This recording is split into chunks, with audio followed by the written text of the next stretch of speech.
ஆன்மீக பயணத்தில் இன்று நாம காணவிருக்கும் கோவில் பொன்னேரி அருகில் உள்ள காவல்பட்டி கிராமத்தில் அமைந்துள்ள ஸ்ரீ கொம்மத்தம்மன் கோவில் தான்.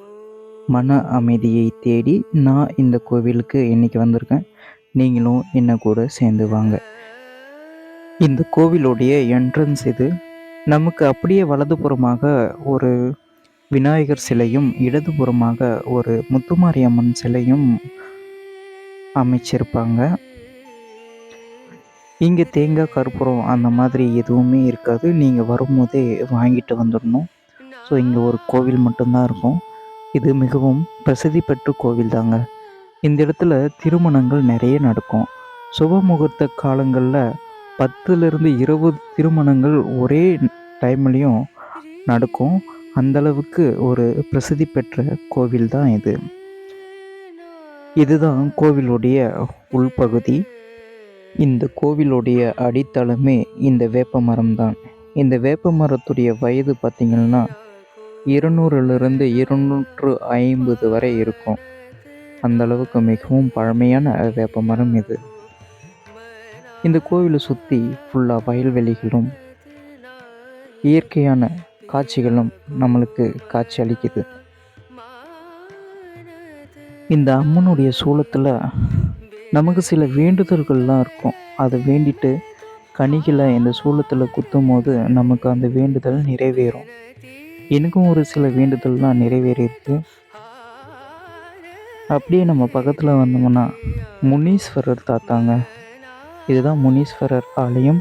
நாங்கள் முனி தாத்தா அப்படின்ட்டும் கூப்பிடுவோம்.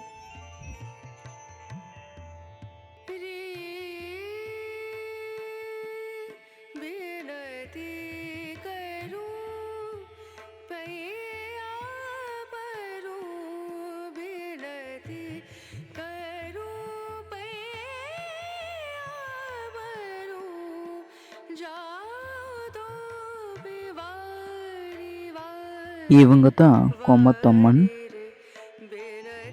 கிழக்கு பக்கம் வாசல்ல நம்மளுக்கு காட்சி அளிக்கிறாங்க.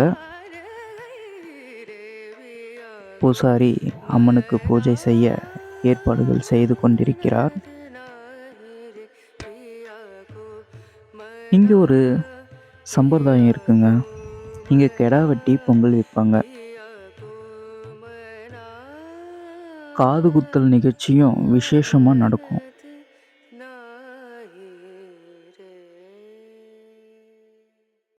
இந்த கொம்மத்தம்மன் பின்னாடியே புத்து கோவிலும்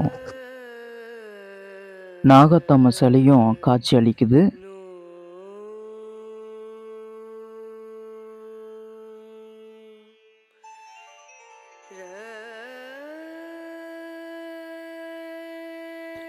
அப்படியே அந்த ஊரை சுற்றி நம்ம பார்த்தோம். அந்த ஊரை சுற்றி பார்க்கும்போது ஒரு அழகான குளம் இருந்தது. அந்த குளத்தில் நான் இறங்கி கீழே விழாத குறையா கொஞ்ச நேரம் என்ஜாய் பண்ணேன். எனக்கு இந்த அனுபவம் மிகவும் அழகான, அமைதியான, அற்புதமான ஒரு மன அமைதியை கொடுத்தது. என்னை கூட நீங்களும் சேர்ந்து வந்ததுக்கு நன்றி. மீண்டும் இன்னொரு ஆன்மீக பயணத்தில் சந்திக்கிறேன். நான் உங்கள் கேண்டி ராபின். இந்த வீடியோ பிடிச்சிருக்கும்னு நம்புகிறேன். பிடிச்சிருந்தா லைக் பண்ணுங்கள், கமெண்ட் பண்ணுங்கள், நிறைய பேருக்கு ஷேர் பண்ணுங்கள்.